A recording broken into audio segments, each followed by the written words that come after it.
नमस्कार and welcome दोस्तों। तो आज हम पढ़ेंगे बौद्ध धर्म के बारे में। जैसा कि आपने पिछले वीडियो में पढ़ा था वैदिक काल के बारे में, और खासकर उत्तर वैदिक काल में जिस तरह से जो सामाजिक विषमताएं बढ़ गई थी, कर्मकांड, मूर्ति पूजा बहुत ज़्यादा बढ़ गई थी, तो कई लोग उससे परेशान हो गए थे या वो उस तरह की स्थिति में नहीं रहना चाहते थे, तो वो अन्य पंथों की तरफ क्या हुए, अग्रसर हुए। तो उसके बाद बौद्ध धर्म और जैन धर्म जैसे धर्मों का उदय हुआ और लोग उनकी तरफ मुड़े। तो आज हम पढ़ेंगे बौद्ध धर्म के बारे में, और बौद्ध धर्म के बारे में पढ़ेंगे हम गौतम बुद्ध के बारे में पढ़ेंगे, उनके जीवन से जुड़ी घटनाओं के बारे में पढ़ेंगे, और बौद्ध धर्म की शिक्षा के बारे में पढ़ेंगे, साहित्य के बारे में हम चर्चा करेंगे। तो शुरू करते हैं।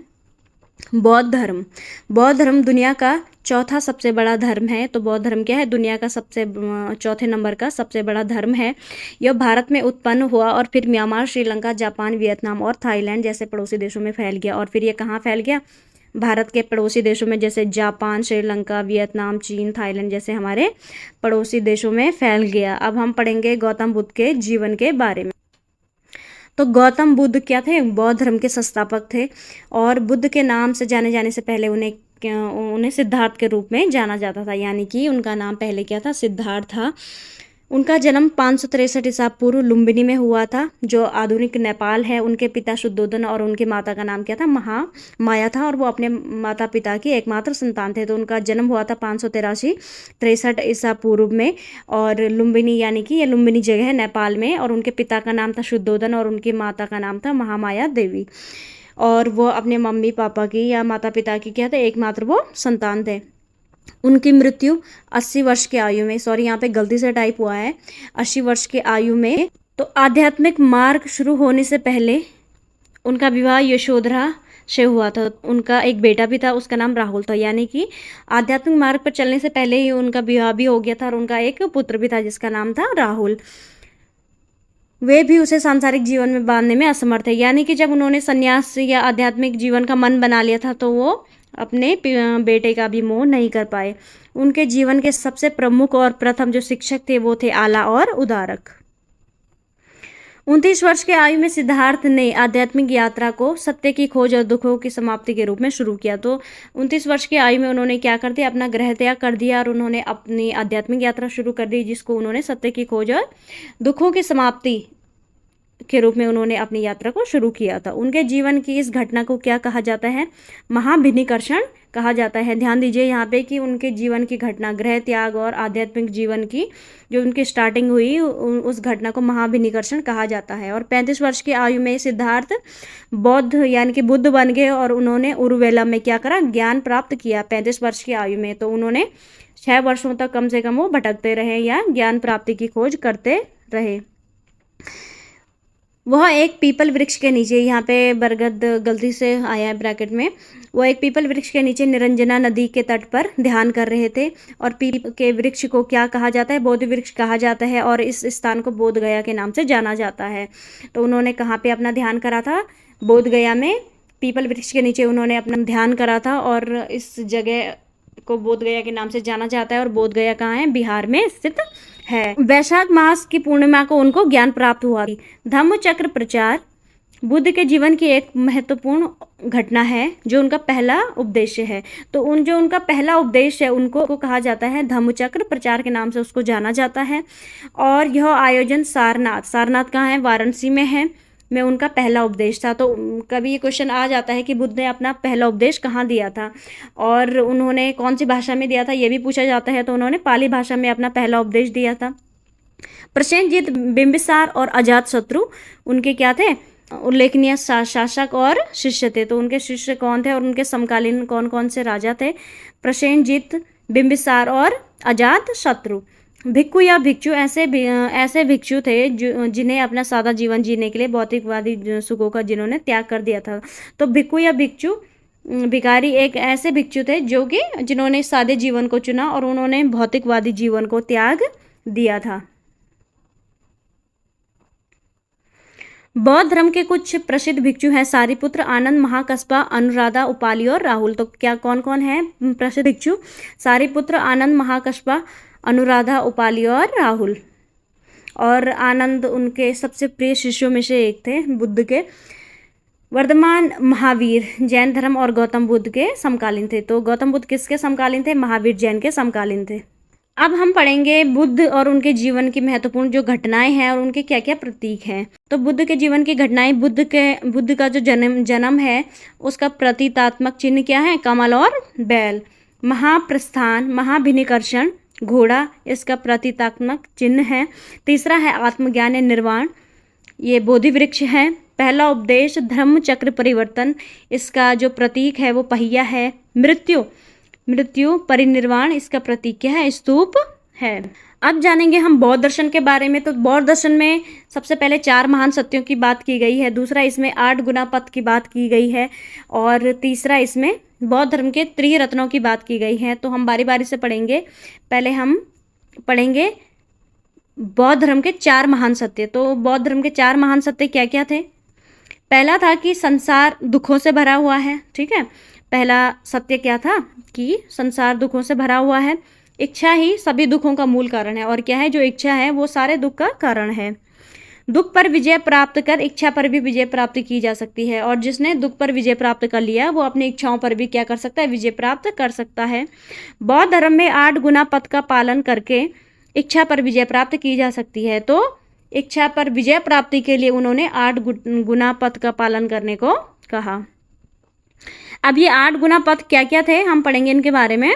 पहला था सही समझ, दूसरा था सही समाधान, तीसरा था सही भाषण, चौथा था सही कार्यवाही, पांचवा था सही जीवन, छठवां था सही प्रयास, सातवां था सही विचार और आठवां है सही आत्म एकाग्रता। यानी कि सही समझ होनी चाहिए, सही समाधान मिलेगा, सही भाषण, सही कार्यवाही, सही जीवन, सही प्रयास, सही विचार और सही आत्म एकाग्रता। अब आते हैं कि बौद्ध धर्म के त्रिरत्न कौन कौन से थे। तो पहले हैं बुद्ध, यानी कि बुद्ध जो स्वयं हैं, सभी में उच्चतम आध्यात्मिक क्षमता है, ये इसका अर्थ है।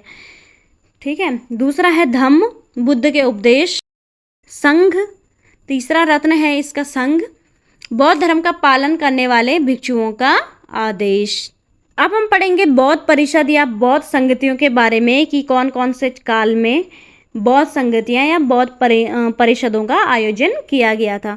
तो जो पहली बौद्ध परिषद या संगति का आयोजन किया गया था वो हुआ था 483 ईसा पूर्व, यानी कि बुद्ध की मृत्यु के बाद। 483 ईसा पूर्व में बुद्ध की मृत्यु हुई थी। तो उसके बाद क्या हुआ था? पहली संगति या पहली परिषद का आयोजन किया गया था। और ये थी सप्तपर्णी गुफा राजगृह में इसका आयोजन किया गया था। और इसके शाही संरक्षक थे राजा अजातशत्रु, जो कि हर्यक राजवंश के थे।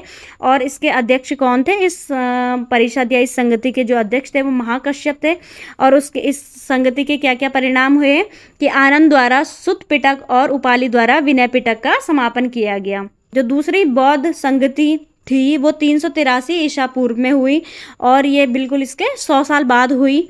और ये किस स्थान पे हुई थी? चुलवंगा वैशाली नगर में ये हुई थी। और इसका जो शाही संरक्षक था वो कौन था? कालाशोक था, जो शिशुनाग वंश का था। और इसके अध्यक्ष थे सबकामी। तो इसके परिणाम क्या क्या हुए कि जो वैशाली के जो भिक्षु थे वो संस्कारों में कुछ बदलाव चाहते थे। और दूसरा है स्थाविरा और महासंगिका में मतभेद थे, यानी कि स्थाविरा और महासंगिका में क्या हुए? मतभेद उत्पन्न हुए और ये 2 भागों में बंट गए। तीसरी जो बौद्ध संगति हुई वो हुई 200 ईसा पूर्व में। और उसका जो वो जो स्थान किस स्थान पे हुई? अशोकराम बिहार में हुई, पाटलिपुत्र में ये हुई। और इसका शाही जो संरक्षक था वो था अशोक, जो मौर्य राजवंश के थे। और इसके जो अध्यक्ष थे वो थे मोगलपुतिस्सा, इसके जो अध्यक्ष थे। और इसके क्या परिणाम हुए? अब जो अभिधम्म पिटक था वो इस समय पूर्ण हो गया था और दुनिया के विभिन्न हिस्सों में मिशनरियों को भेजने का निर्णय लिया गया था। तो इस टाइम पे क्या हुआ था कि दुनिया भर में जो मिशनरी जाते थे धर्मों का प्रचार करने के लिए, तो बौद्ध धर्म का प्रचार करने के लिए भी क्या किया गया? विभिन्न हिस्सों में मिशनरियों को भेजने का निर्णय लिया गया। चौथी बौद्ध संगति जो 72 ईसा पूर्व कुंडला या कुंडलवन कश्मीर में हुई थी। और इसके जो क्या थे शाही संरक्षक थे वो थे कनिष्क, जो कुषाण वंश के थे। और इसके जो अध्यक्ष थे वो थे वासुमित्र और अश्वघोष। और इसके क्या परिणाम हुए? महाविभव या शास्त्र की इस समय पूर्णता हो गई थी और बौद्ध यान महायान और हीनयान में विभाजित हो गए थे। तो इस समय जो बौद्ध धर्म था वो दो भागों में बढ़ चुका था, एक महायान और एक हीनयान में। अब पढ़ेंगे हम बौद्ध साहित्य के बारे में। तो जो बौद्ध साहित्य के जो ग्रंथ हैं, जो पाली भाषा के जो ग्रंथ हैं, हम उनके बारे में पढ़ेंगे, क्योंकि बुद्ध ने अपना पहला जो उपदेश दिया था सारनाथ में, वो पाली भाषा में दिया था। उस समय भाषा ही पाली भाषा थी। तो पाली भाषा में उन्होंने पहला अपना उपदेश दिया था। तो पहला साहित्य है पाली ग्रंथ का त्रिपिटक। तो पिटका का अर्थ होता है टोकरी, इसीलिए कहा जाता था कि क्योंकि मूल पाठ को ताड़ के पत्तों पर लिखा गया था और टोकरी में रखा गया था। तो इस समय क्या हुआ था कि जो मूल पिटक हैं उनको क्या किया गया था, उनको लिखा गया था किस पर, ताड़ के पत्तों पर उनको लिखा गया था और उनको टोकरी में रखा गया था।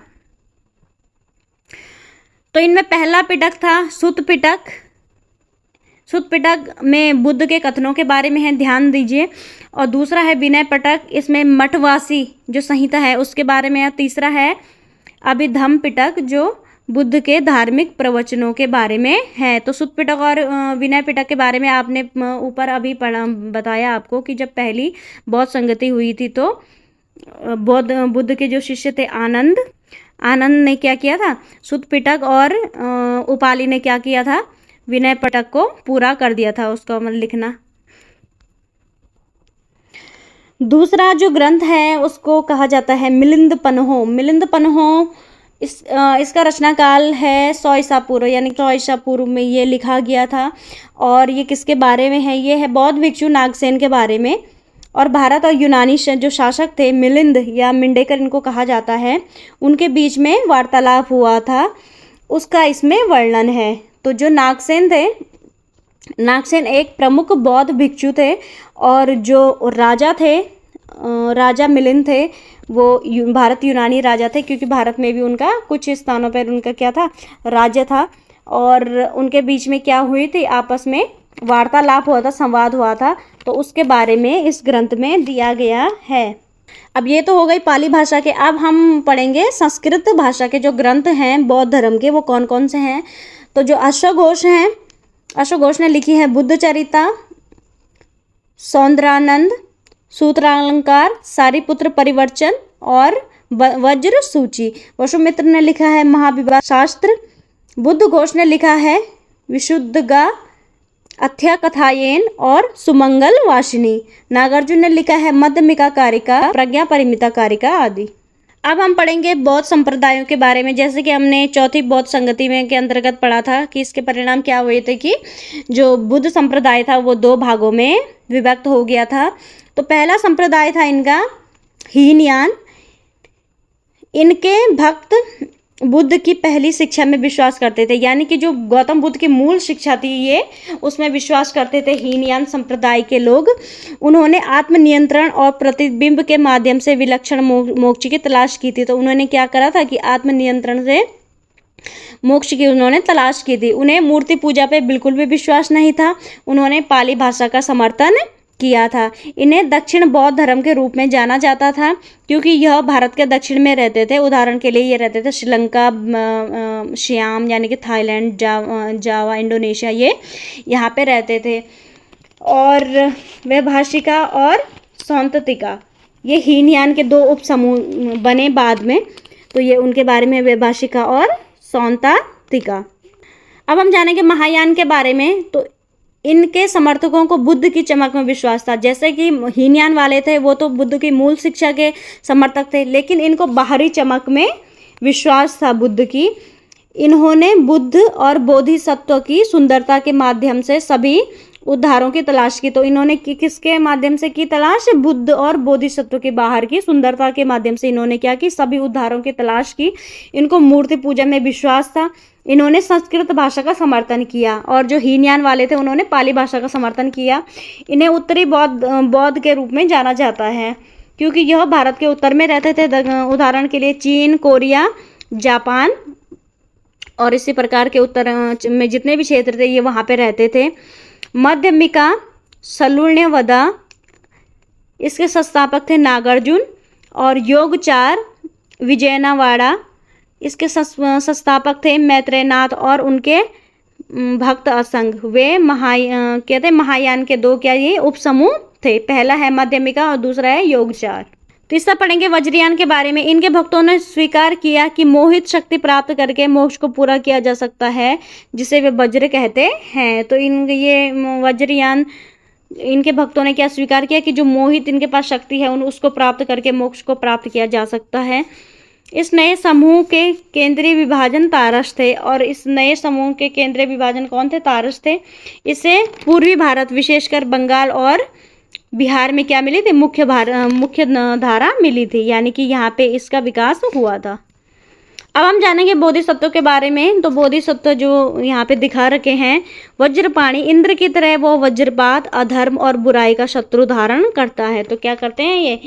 वज्रपात, अधर्म और बुराई का ये शत्रु धारण करते हैं या शस्त्र धारण करते हैं ये। दूसरा है अवलोकितेश्वर, नीचे दिखने वाला गुरु को आरंभिक अतिरिक्त रूप में पदपाणि, कमल वाहक कहा जाता है, और वो क्या है? दयालु हैं।